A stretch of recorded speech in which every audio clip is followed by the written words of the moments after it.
sección de intervenciones de los panelistas y quiero agradecerlos por sus excelentes intervenciones. Ya. Muchas gracias. Está bien. Agradecer la moderación de Julia. Le vamos a dar un aplauso también por la moderación que nos trajo y los comentarios entre cada una de las presentaciones. Ahora vamos a dar un espacio para que los países puedan generar alguna intervención, como ya es conocido, levantando el cartel que tenemos acá. Pueden solicitar la palabra y acá la Secretaría nos va a ir ayudando a poder organizar esas palabras. Costa Rica había solicitado la palabra, Cuba, y también ahí atrás hay una palabra solicitada también desde la sociedad civil. Por favor. El tiempo, estamos cerca de los 3 minutos, 3 minutos máximo por cada una de las intervenciones.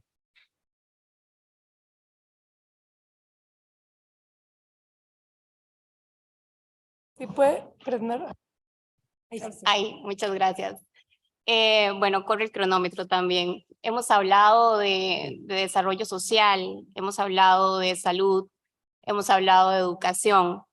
Definitivamente Costa Rica también, al igual que el planteamiento de Chile, tiene certificaciones.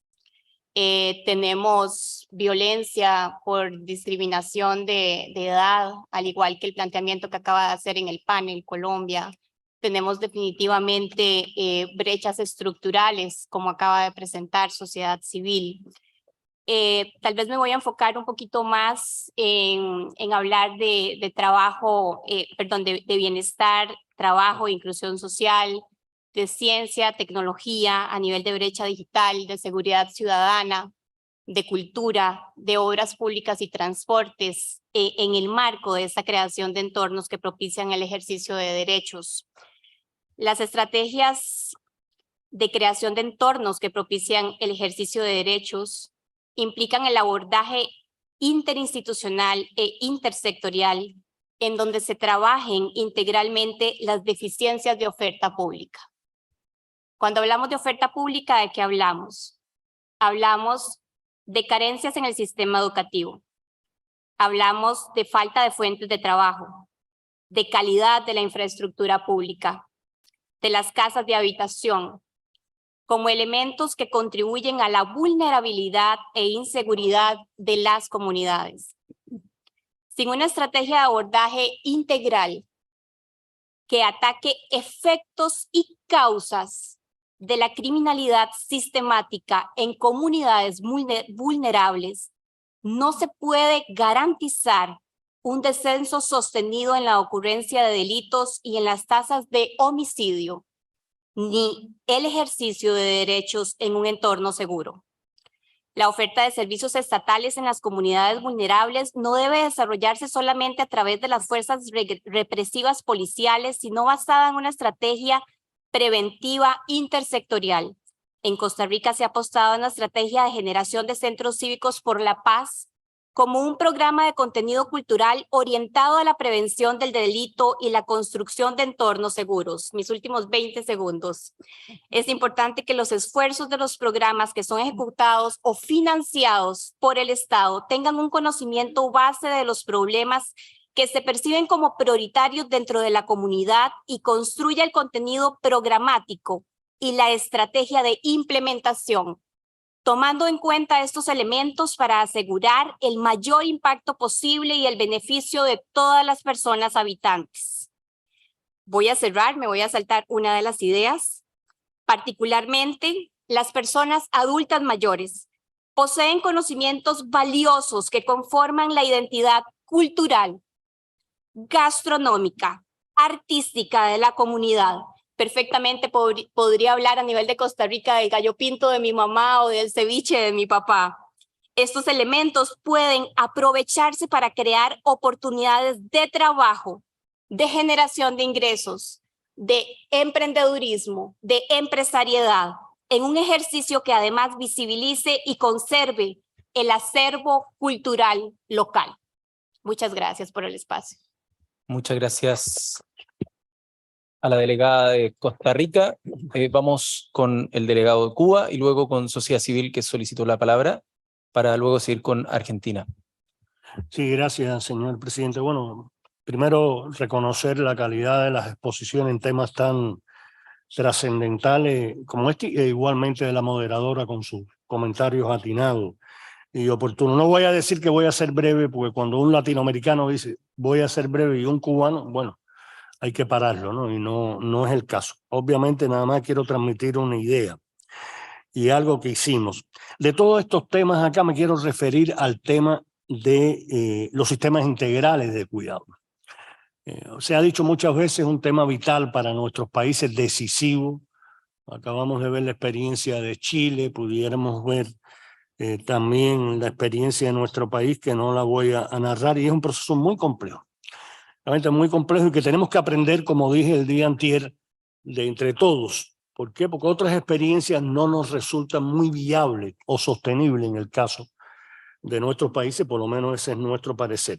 Le voy a decir algo, un ejercicio macroeconómico que hicimos en nuestra oficina con instituciones de investigación sobre el costo económico del cuidado.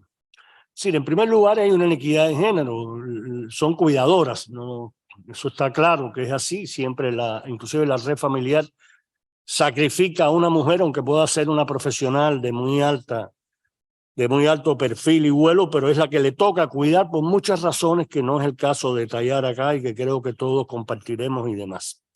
Y en ese ejercicio, las mujeres que tuvieron que dejar de trabajar en mi país en un proceso altísimo de envejecimiento y las que no se pudieron incorporar al trabajo en un país que empieza a tener déficit de poblaciones en edad laboral como parte de los recursos laborales y el principal reserva que tenemos son las mujeres, estimamos que tenía una afectación del Producto Interno Bruto del 1%. Es decir, que es un problema en su sostenibilidad y en su valoración muy importante. Y en ese sentido, propongo la presidencia a Chile, a la Secretaría y demás, que en los eventos que tenemos el año que viene, está la reunión de la Conferencia Regional de Población y Desarrollo, está el 10º aniversario también del Consenso de Montevideo, este sea un tema prioritario. Nosotros esto tenemos, o inclusive en algún momento en la Comisión de Desarrollo Social, por la Dirección de Desarrollo Social de acá de la CEPAL, se convoque a una reunión para profundizar en esto. Nosotros tenemos que aprender uno de los otros qué hacemos.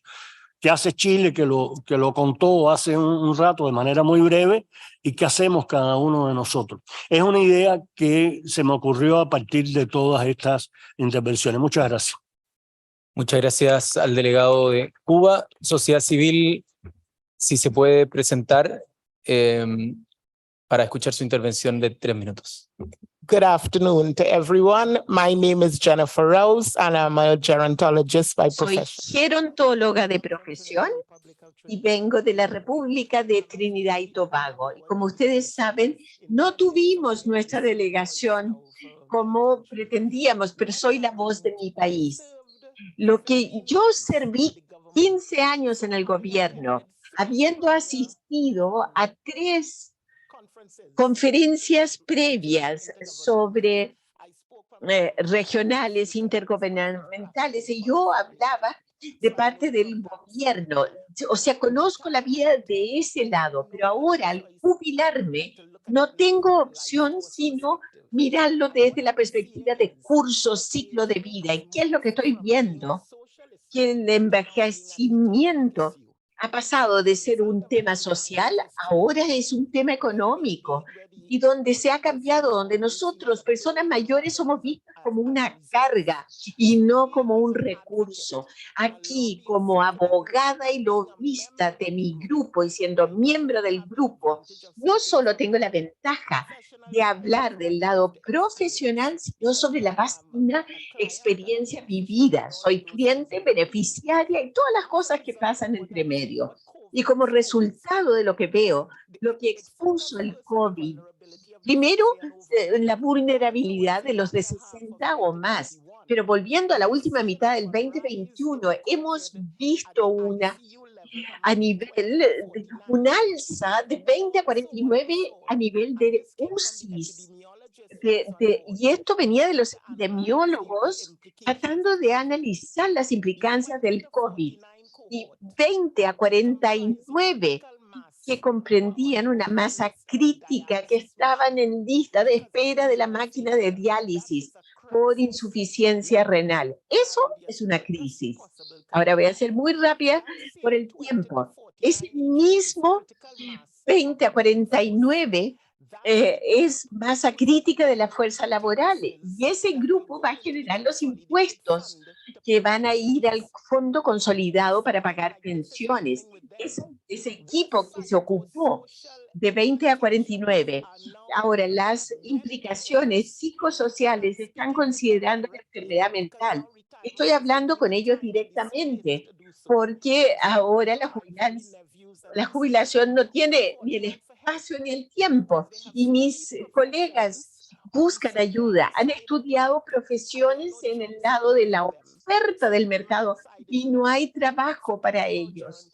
Olvidémonos de gerontología, soy la única de 3 en el país, de 1.4 millones de personas, y puede haber un solo geriatra. Eso es una crisis en sí mismo ya. Lo que estoy viendo en esto, con los mismos 20 a 49, es la tasa de dependencia, porque donde se descomprimen la masa crítica de la fuerza laboral, que los dependientes ahora vemos que son de más de 60, 65 y aquellos de menos de 15 años, lo que estamos viendo es una inversión de la dependencia, donde los pensionados ahora están asistiéndolos financieramente, porque en ese cohorte de 20 a 49 tenemos a los desempleados, a los no empleables, a los subempleados, aquellos en la cárcel, aquellos drogadictos, aquellos de calle, los mismos criminales que hemos hablado vienen de ese grupo porque han matado a personas mayores. Tenemos cuadrillas. Entonces, lo que el primer ministro hizo es vio y destacó la violencia enorme que vemos en la sociedad como tema de salud pública. Y esta es una perspectiva del curso de vida. Sí hemos visto en el objetivo de personas mayores, que es el tema acá, pero vemos que hay una alza de bullying en los niños, y eso tiene que ser abordado como tema de salud mental. También el bullying ha sido considerado así, y también tenemos un alza en el bullying que no es visto en los colegios nominacionales, sino que más bien estamos viendo los impactos psicosociales, donde los alumnos de colegios prestigiosos están pensando en suicidio, se cortan las venas, y todo esto por la presión que se impone en ellos de estos shocks ambientales, porque no tienen la asesoría ni apoyo social necesario, porque estos consejeros, estos orientadores tienen que ocuparse de esa población. Quise hablar y aclarar que ahora que estamos tratando con el tema de envejecimiento, no solo puede ser en el lado sociodemográfico, sino que tiene que verse como una perspectiva de curso de vida. Tenemos que empezar desde los niños. Entonces, en mi defensa, mi abogacía que sigue, porque no es que esté jubilada, no, estoy jubilada de una oficina, mis impulsos de defensoría, he sido invitada a hablar a muchas instituciones financieras, y ahora veo le estoy hablando a los de 20 a 49, diciendo que es su responsabilidad personal, porque el gobierno eventualmente será insostenible con todos estos subsidios que ya se están dando y ya están dejando que los adultos mayores paguen un par de cosas que antes no pagaban, porque están reduciéndose. Y Trinidad y Tobago es una economía basada en energía y ya sienten los shocks de gas y petróleo. Y tenemos, entonces, al considerar que tanta enfermedad mental y lo que está pasando en ese grupo etario de 20 a 49 y como resultado no tienen empleo y muchos de ellos migran. Y por lo tanto nosotros seremos las cuidadoras potenciales. ¿Y qué va a pasar? En ese 20 a 49, los abuelos, abuelas, que son de 30 a 35, ahora vemos viviendas multigeneracionales. Un hogar tiene 3 generaciones ahí mismo. Es todo un puzzle, un laberinto que tenemos que mirar desde una perspectiva macro para ver cómo manejar y tratar esto. Hablo con pasión. Si ustedes me conocen, es como la señora que envejece. Estoy en el grupo, pero tengo que abordar a la familia como unidad de análisis, porque no podemos simplemente ver los derechos de las personas mayores solas en exclusión a lo que viene detrás, porque ese es el legado que tenemos que enfrentar. Son ellos los que nos van a reemplazar a nosotros, son ellos los que serán los líderes. Y tenemos que ver esto en el contexto de salud pública.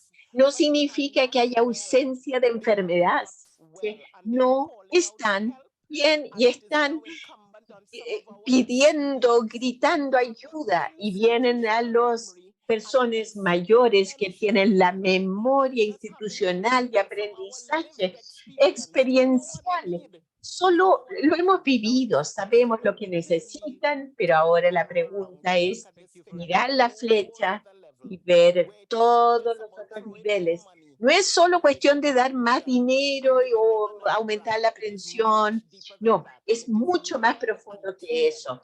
Está en capas, y voy a terminar diciendo que el mensaje que he dado al grupo de 20 a 49, yo lo he hecho yo, porque de lo que yo hablo, lo hago, lo practico.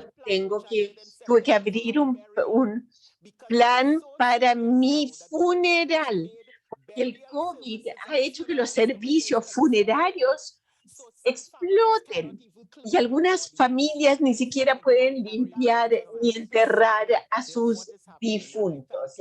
Gracias por el espacio para que mi voz sea escuchada. But I need to be the bad guy that pushes.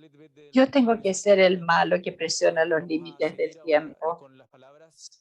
Hay una palabra de sociedad civil que se ha solicitado. Por favor, yo sé que hay muchas ganas de poder comunicar las experiencias que estamos trabajando. Yo sé que hay mucho valor en las personas que están acá, sobre todo desde sociedad civil que han trabajado estos temas, pero si no seguimos con los tiempos no vamos a alcanzar a ver los otros temas que tenemos para esta última sesión. Así que hay una palabra de sociedad civil, no sé si hay un micrófono que le hayan podido facilitar. Muchas gracias. Muy buenas tardes a todos. Buenas tardes, presidente de esta plenaria. Mi nombre es Aquiles Mercado Río Seco.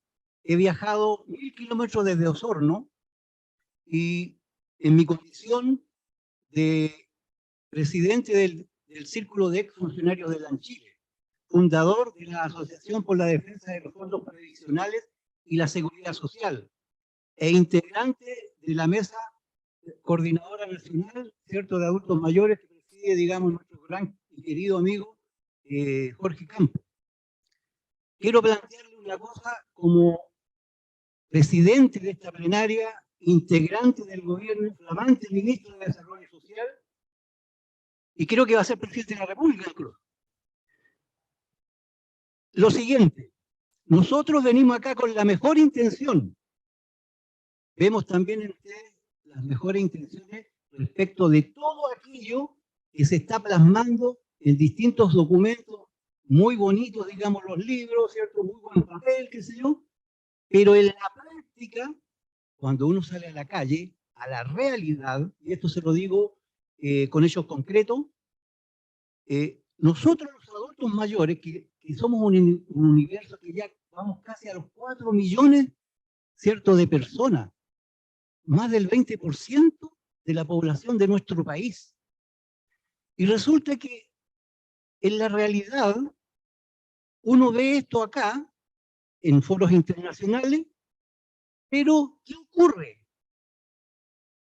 El aparato que hoy día maneja, ¿cierto?, el poder fáctico de este país, en televisión, y esto lo digo porque como exfuncionario en Chile me correspondió vivirlo, nuestra configuración geopolítica de 2.000 kilómetros hacia el norte, de 2.000 kilómetros hacia el sur, ¿cierto?, hace necesario que nuestros ciudadanos tengan una información rápida y expedita. Y resulta que como en este país hemos comprobado que la gente no lee, y si lee, no entiende lo que lee, ocurre lo siguiente, que la televisión es el mecanismo claro, categórico, que de alguna manera, ¿cierto?, promueve ciertas ideas, ciertos intereses, y que son muy efectivos para los que manejan esos medios. Sin embargo, no se habla de los adultos mayores, no se promueve nada de los adultos mayores en televisión, ni siquiera en el canal nacional. Entonces, mi ponencia, que traigo, digamos, de estos distintos organismos, es que el gobierno, precisamente, tome conciencia de que el mejor medio para difundir estos acuerdos sea a través de la televisión. ¿Y por qué?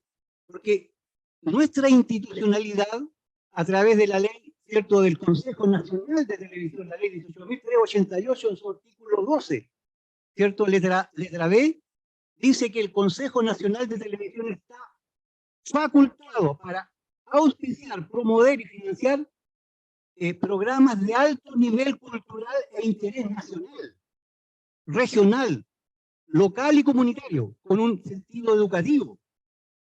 ¿Acaso el tema tan sensible de los adultos mayores no es un tema de alto nivel cultural e interés nacional?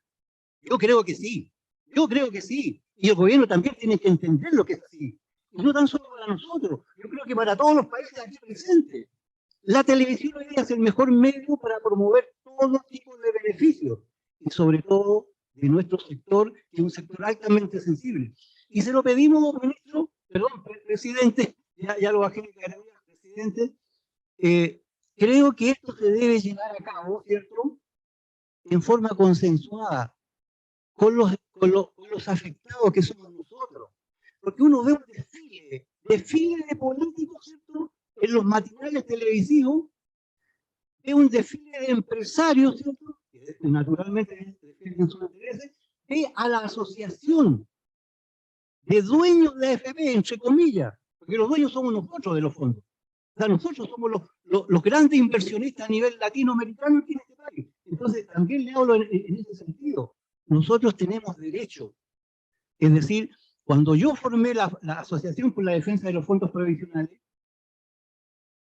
se nos vinieron encima muchos poderes fácticos y algunos mágicos.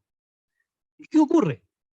Que tuvimos que bajar el perfil. Entonces, por eso le digo, ministro, perdón, presidente, creo que esto debe quedar consignado, porque, como le digo, esto no puede pasar por alto. Queremos que la gente sepa, que la gente entienda. No podemos andar como trovadores de boca en boca, ¿cierto?, enviando estos mensajes. Muchísimas gracias. Muchas gracias y muy amable. Muchas gracias por su intervención. Desde Osorno, la región de los lagos, una hermosa región del sur de nuestro país. Bueno, no hay una... perdón, disculpen, había olvidado la palabra que había solicitado Argentina, así que a su delegada, que No, me imagino muy bien, estará muy gracias. interesada en lo que pase el domingo. Estamos todos acá, yo creo, expectantes del domingo. Nosotros y nosotras también, decirlo. Le- Así que muchas Le damos la gracias. palabra. No quiero quitar más tiempo, solamente quería retomar, quizás por defecto de mi formación de ser politóloga, y que acá la compañera habló del desalojo de lo político. Hoy tuvimos, hablando de estas jornadas de trabajo, se ha hablado muchísimo, me llevo la verdad que para Argentina además mucho, y hemos aprendido de la exposición tanto de la sociedad civil como de las otras delegaciones, pero sí me parece, así como a veces repensamos al tema del capitalismo, en lo que es la cultura del descarte, o que acá la compañera hablaba en términos de productividad o reproductividad de lo que implica el colectivo de adultos mayores, no olvidarnos de eso del desalojo de lo político. Me parece fundamental. A veces cuando pensamos en términos de difundir el derecho fundamental político que es en democracia, que se ejerce, que es votar, elegir a quienes nos representan. En el caso de Argentina, por ejemplo, el voto es obligatorio entre las edades de 18 y los 70 años, ¿no? Y cuando pensamos en las campañas institucionales para promover la votación, focalizamos en lo que hay, la normativa que se va generando para poder facilitar el acceso al voto, lo pensamos en términos de qué pasa con el voto extranjero, con las discapacidades diferentes que se presentan, con las embarazadas, pero no promovemos nunca con las campañas que los adultos y las adultas mayores vayan, participen, que aprovechen de los distintos dispositivos que existan, y me parece que en democracia pensar también a los adultos y a las adultas mayores ya no como objetos de la historia, sino como verdaderamente sujetos de derechos que también siguen siendo útiles hablando de la utilidad en otro sentido, ¿no? En una democracia que tiene un montón todavía de deudas sociales, muchas de las cuales retomamos acá, pero que realmente sirve para fortalecer la participación popular, que debe seguir siendo uno de los espíritus también del fortalecimiento de la democracia. Por eso celebro que también se traiga acá. Obviamente, nosotros lo vemos, las personas que viven en el casco, que son urbanas, las personas mayores que quizás tienen la posibilidad de que un hijo o una hija lo lleve, de tomarse un taxi, de poder acceder. Se marca mucho la diferencia de los abuelos y abuelas de los barrios populares, que por ahí no tienen un peso para tomarse un colectivo, que les cuesta llegar para votar, que tienen que estar pensando en qué van a comer el día a día. Entonces, bueno, también pensar a los abuelos y abuelas como sujetos políticos y sujetos de derechos desde ese lugar. La verdad que celebro, compañera, que hayas hablado del tema del desalojo de lo político también de nuestros abuelos y abuelas y personas mayores. Muchas gracias, Chile, y muchas gracias, CEPAL, por todo este esfuerzo enorme que han hecho. Así que era eso, nada más. Muchas gracias a la delegada representante de Argentina. Bueno, con esto concluimos esta parte del panel, el tercer panel de este encuentro, y ahora vamos a hacer un break de 10 minutos y luego vamos a proceder a avanzar en los acuerdos y la finalización también de este encuentro. Así que nos vemos en 10 acá mismo.